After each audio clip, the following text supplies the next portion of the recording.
Biar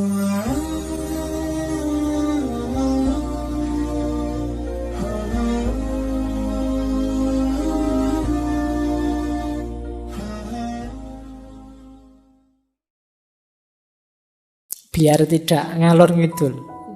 Yang tanya tentang apa, yang jawab tentang apa, nanti bulet. Jadi kan kayak banyak itu kan yang di komedi-komedi itu kan. Ada pertanyaan yang jawabannya bulet. Mau kemana Pak? Mau mancing. Oh saya kira mau mancing. Enggak kok, saya mau mancing. Pertanyaannya bulet, jawabannya juga bulet. Dari mana? Dari belakang. Mau kemana? Mau ke depan. Ya. Jadi kan banyak pertanyaan-pertanyaan iseng seperti itu. Oke, kenapa kok jalan kaki saja ke sininya? Ya emangnya saya harus merangkak. Nah itu kan antara yang ditanyakan apa dengan jawabannya kan tidak nyambung. Itu maksudnya orang tanya kok tidak pakai kendaraan, kok ke sini jalan kaki saja. Tapi kamu jawabnya kan malah agak belok. Emangnya saya ke sini harus merangkak, tidak boleh jalan kaki. Nah ini understanding question is half an answer. Pahami dulu pertanyaan dengan baik, baru kamu bisa ketemu jawabannya. Kalau tidak ya sulit. Jadi ini prinsip ke-6 dari dialog. Prinsip ke-7, the beginning of wisdom is a definition of terms. Nah, sebelum dialog, sebelum diskusi, jangan lupa dengan konsep-konsep definisi. Diskusi tidak akan produktif, dialog tidak akan produktif kalau definisinya tidak jelas. Definition of terms.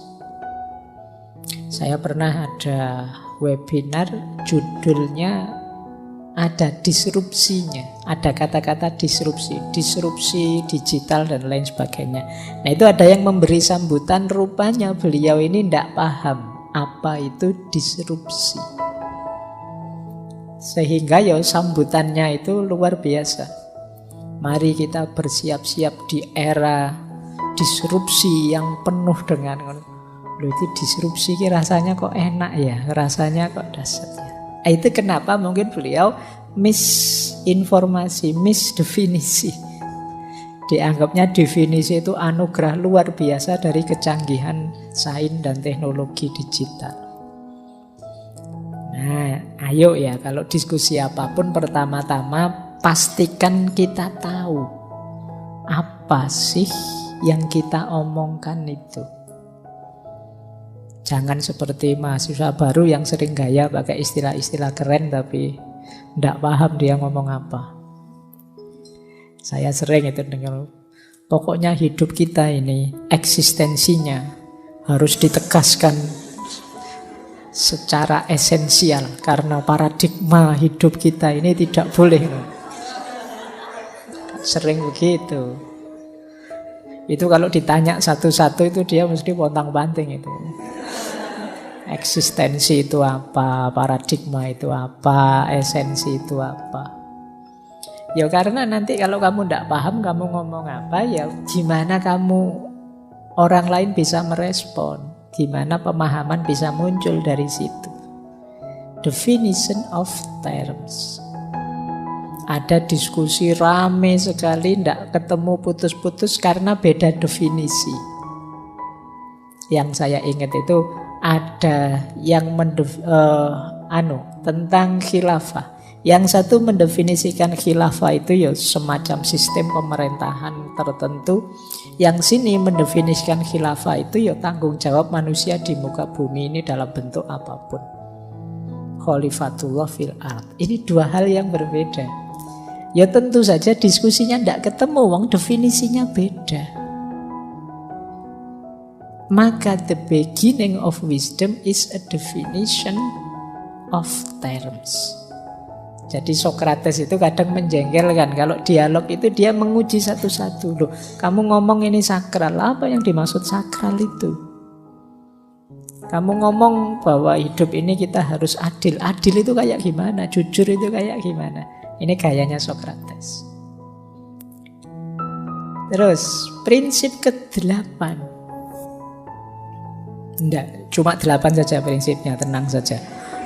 Kamu nunggu teorinya, ini sejak tadi prinsip terus Pak. Yo, karena ya kuncinya ada di prinsip sebenarnya. Yang ke-8, it is better to change an opinion than to persist in a wrong one. Ini yang berat. Kata Socrates, adalah lebih baik mengubah pandangan dibandingkan ngeyel, bertahan dalam pandangan yang salah. Manusia itu seringkali karena egonya tidak mau disalahkan, padahal sudah jelas salah. Kalau memang sadar itu salah, yo ayo ganti ke yang lebih benar. Dan itu lebih baik. Secara psikologis juga lebih baik, secara sosial juga lebih baik, termasuk mungkin secara politik, secara budaya juga lebih baik. Wong sudah jelas salahnya, ya jangan bertahan di yang salah. Ayo ganti ke yang lebih benar. It is better. Jadi lebih baik mengubah pandangan daripada bertahan dalam pandangan yang salah. Saya tahu sih Pak ini salah, tapi ini kan kelompok saya ya pandangannya seperti ini. Nah ini tidak bagus. Tapi kan saya harus loyal Pak, komit dengan kelompok saya. Kalau kamu cinta pada kelompokmu ya, kalau dia memang sedang keliru, ingatkan biar benar. Kalau ada yang tidak pas, ya diluruskan bersama-sama. Nah ini perilaku ilmiah namanya. Lebih baik kita ya ganti ke yang lebih benar. Kalau memang sudah ada ditemukan yang lebih benar, dasarnya lebih kuat. Maka nanti di ujung-ujung dialognya Socrates itu mesti kemudian orang, oh iya berarti kesimpulannya begini kan, Socrates yang lebih benar, oke sip. Nah, dan mereka mau mengikuti itu. Karena mereka sadar ya, aku bisa salah tadi. Awalnya prinsip dasarnya kan aku bisa salah tadi. Baik, itu prinsip. Sekarang kita mulai langkah-langkahnya. Ini baru mulai teknisnya. Boleh ambil nafas sebentar. Nah, khawatirnya kamu teler dikasih 8 prinsip tadi. Kita mulai. Langkah pertama, diskusi model Socrates. Diawali dari tidak tahu. Kalau sudah tahu, sudah yakin tahu, ya ndak usah dialog. Seperti saya bilang tadi, ya wes, yakini saja kebenaranmu, fastabiqul khairat. Kalau klaimnya sudah tahu. Jadi untuk dialog diawali kalau versinya Socrates dari tidak tahu. Socrates itu gayanya juga tidak tahu. Jadi dan dia ingin belajar. Kok kamu bilang bahwa dunia ini sekarang sudah tidak adil lagi? Coba ajari saya. Adil itu apa? Yang tidak adil itu bagaimana? Nah ini dia ingin belajar. Bukan kok dia ngajar, kamu salah, adil itu begini, enggak. Dia ingin belajar. Nah ini kadang-kadang rasanya menyakitkan bagi orang lain karena dia kayak dikejar-kejar.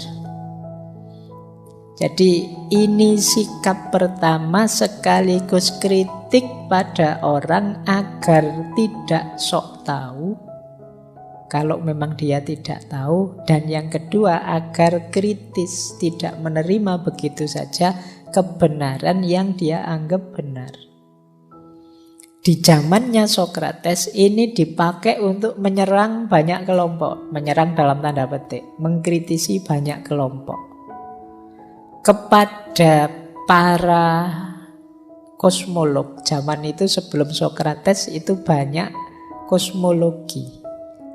Orang memahami kosmos kan, teman-teman melihat ada apa sih hakikatnya kosmos itu, alam itu. Ada yang bilang hakikatnya air, ada yang bilang hakikatnya udara, ada yang bilang hakikatnya 4 unsur, ada yang bilang hakikatnya cinta dan lain sebagainya. Itu filosof-filosof sebelum Sokrates itu disindir oleh Sokrates.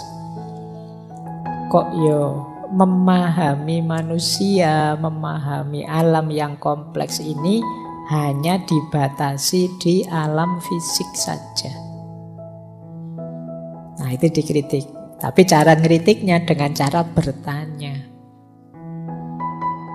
Jadi tidak dengan cara menjatuhkan. Jadi kayak coba ajari saya. Nah, maksudmu apa? Nah, ini pertanyaan ini kan menggelisahkan bagi orang yang tidak dalam. Kalau kalian budayamu hanya like and share, itu sulit. Kalau kamu ketemu Sokrates itu kamu bisa pontang-panting dikejar oleh Sokrates. Jadi para kosmolog juga kebingungan ketika ditanya oleh Sokrates pada zaman itu. Apalagi kelompok kedua itu, kelompok sofis. Kelompok sofis ini orang-orang yang merasa sudah tahu, kadang-kadang sok tahu pada zaman itu.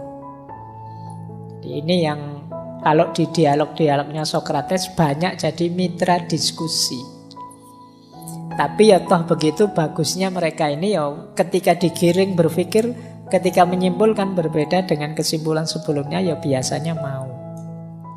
Karena ya betapapun mereka tidak bisa bantah lagi pikiran-pikiran yang sudah digiringkan oleh Sokrates tadi. Jadi ini untuk kelompok sofis.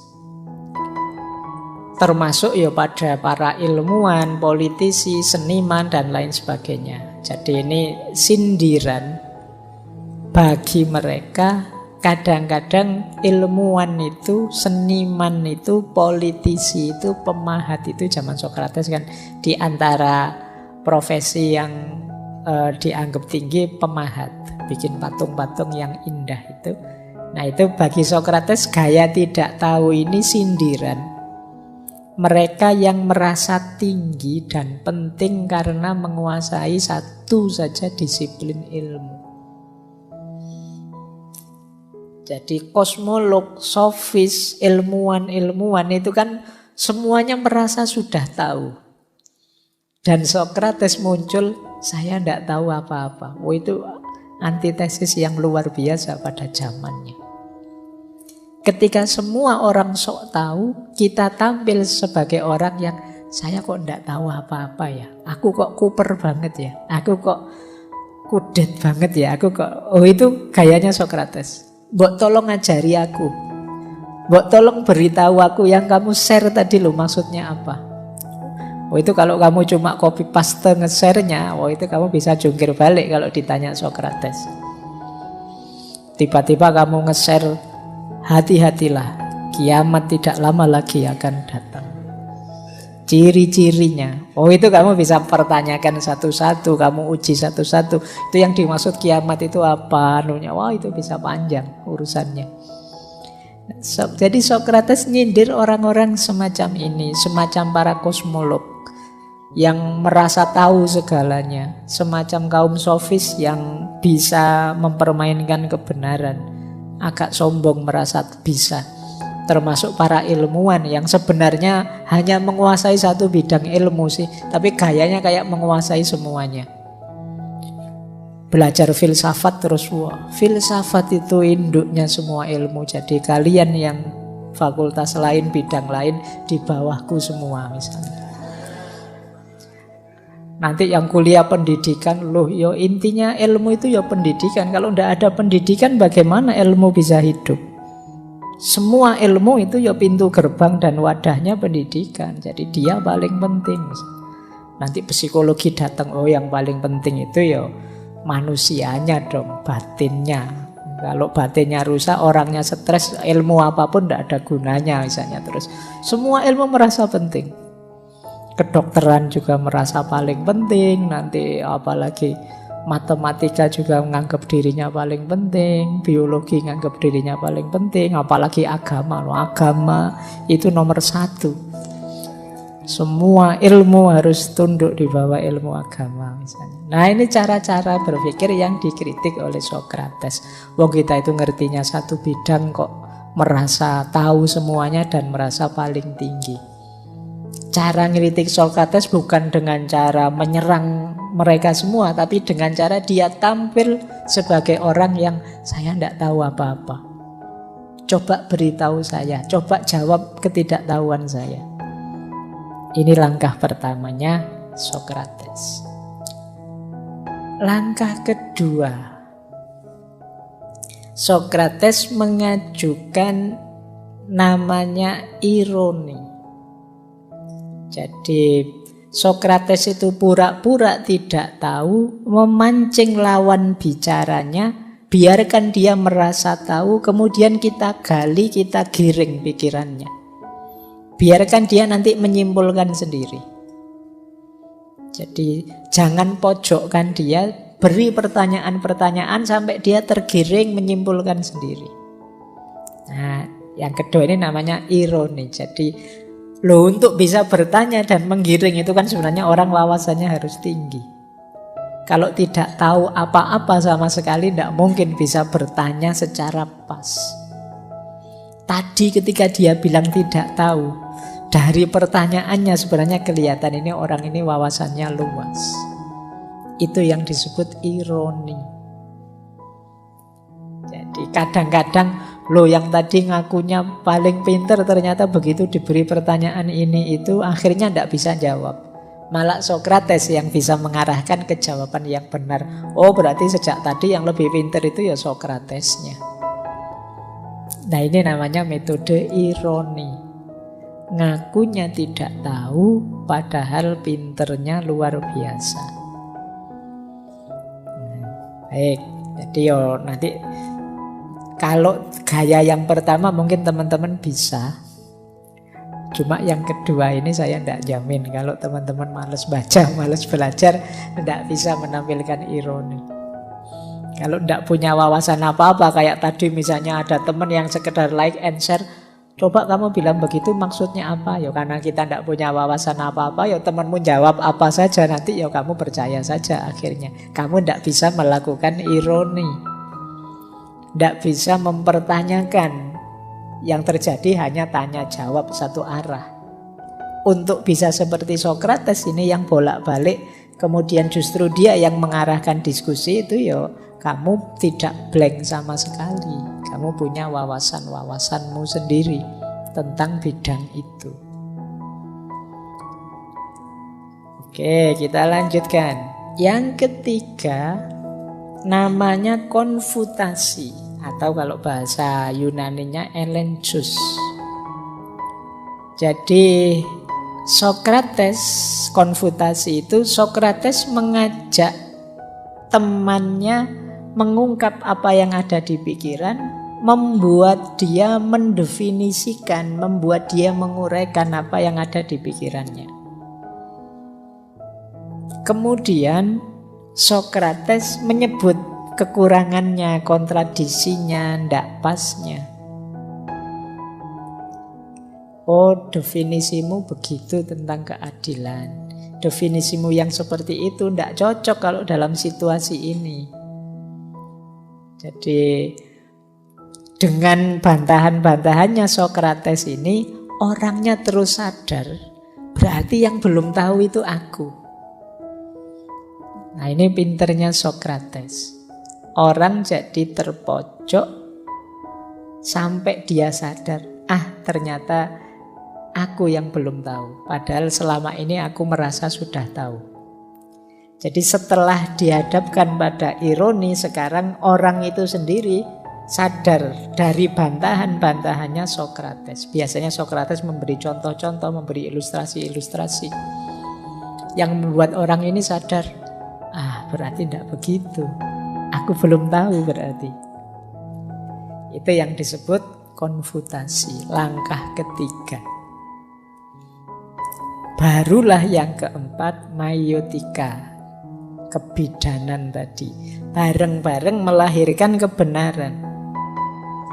Jadi setelah orangnya sadar dia tidak tahu, terus Socrates mengarahkan pelan-pelan sehingga kemudian ditemukan definisi bersama, kebenaran bersama. Jadi ini seperti bidan tadi. Jadi manusia itu seperti orang hamil. Sokrates yang membantu persalinannya sehingga bayinya bisa lahir. Bayi ini ya pengetahuan itu, kebenaran tadi. Jadi kenapa perlu bantuan? Sebenarnya orang ini tahu sudah, tapi belum bisa merumuskannya, belum bisa meramunya. Itu seperti orang yang sedang hamil tapi sulit melahirkannya. Dalam banyak hal kan teman-teman sudah tahu sebenarnya, tapi kalau disuruh menjelaskan tidak bisa.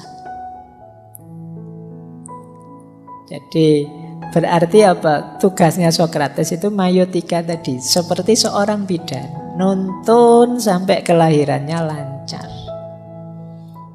Itulah sebenarnya tugas utamanya filosof. Tidak sekedar minteri orang, menceramahi orang, bikin orang stres dan ruwet, tapi membantu orang menemukan kebenarannya. Dan ini menurut saya menarik karena kadang kebenaran itu di level tertentu sifatnya kontekstual. Jadi tidak kemudian tiba-tiba saya datang pada kalian terus menceramahkan kalian harus jadi orang yang sabar ya, jadi orang yang tawakal ya, tanpa ngerti situasimu.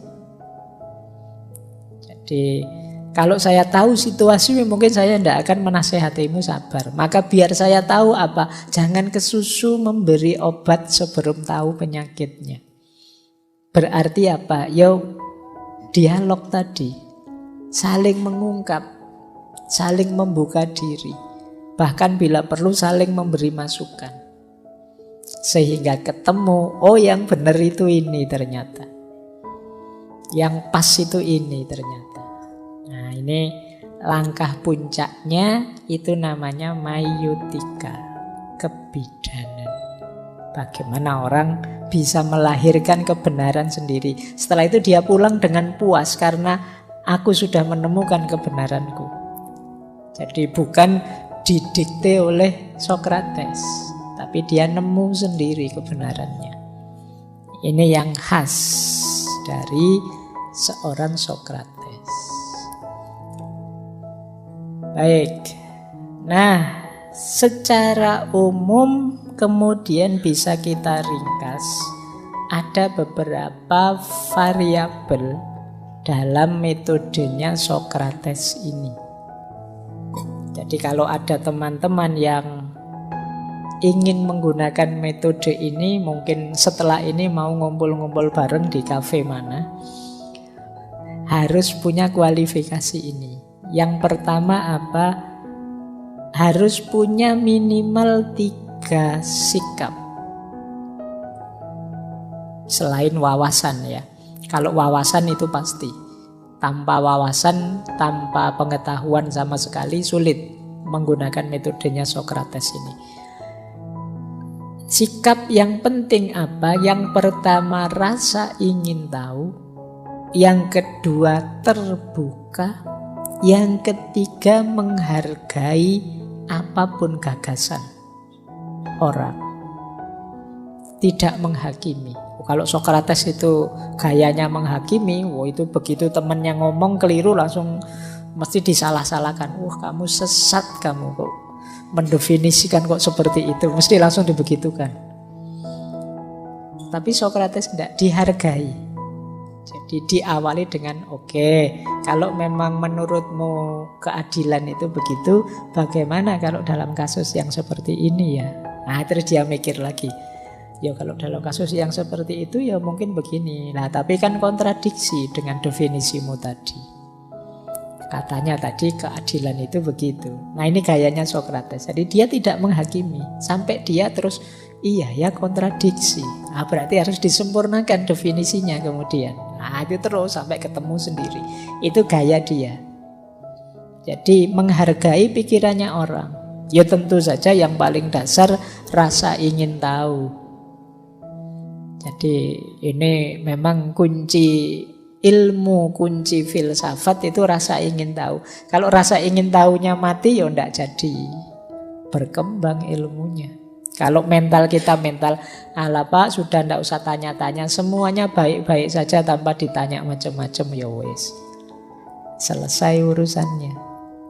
Tapi kan ndak ada peningkatan kualitas.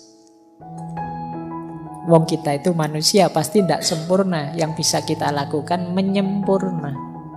Tambah baik, tambah baik. Sampai titik final ya ndak mungkin. Tapi kan justru kemuliaan kita ketika kita jadi baik, dan lebih baik. Itu antara lain kalau kita siap mengevaluasi diri. Berarti apa? Rasa ingin tahunya harus hidup. Mana yang lebih benar? Mana yang salah dari yang aku selama ini? Nah, kalau Sokrates levelnya tidak hanya untuk dirinya, tapi juga menemani yang lain mempertanyakan diri dan menemukan kebenaran. Yang kedua tentu saja terbuka. Di pikiran yang terbuka. Tidak milih-milih referensi, tidak milih-milih sumber. Apapun yang datang diterima meskipun tidak ditelan begitu saja, ya dikritisi. Kamu pakai sumber ini, apa cocok? Kamu